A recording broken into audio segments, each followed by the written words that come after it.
Mare. Ano yun, pare? Mayroon akong ipabalita sa iyo. Ano yun? Kasi ngayon, uso yung mga nambubudol. O ngayon? Maraming nalabas ngayon na 1,000 ay fake. Alam mo ba? Hindi pa. Kumuha kami 1,000 ka diyan. Meron, saglit lang. At ipakikita ko sa iyo. Ay, ganun. Kasi marami nakalat ngayon, mga nabili sa tindahan yung mga fake. Ay, wala pa naman akong panggitik ng ano. Ito, oh. Ay, alam mo yung ngayon, hindi itong silipin mo. Yan, oh. Kikitain mo itong ganito.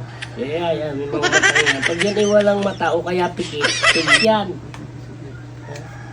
O, tapos? Yan, tapos... Sir, parcel nyo po.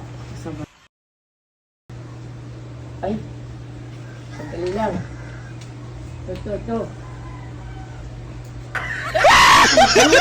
Parang ako naman yata yung nabudol niya. Uy, pare! Saan ka? Ay, ano yan? Akala ko ba ituturo mo yung ano? Oo nga.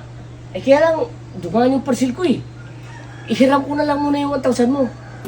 At babayaran ko na lang pagsahod ko ah. Halika nga dito. Aba, sabihin mo naman sana hihiram ka eh. Puso nga yung budol. Ikaw pala yung modus. May tubo yun ha? Tungki pagbalik.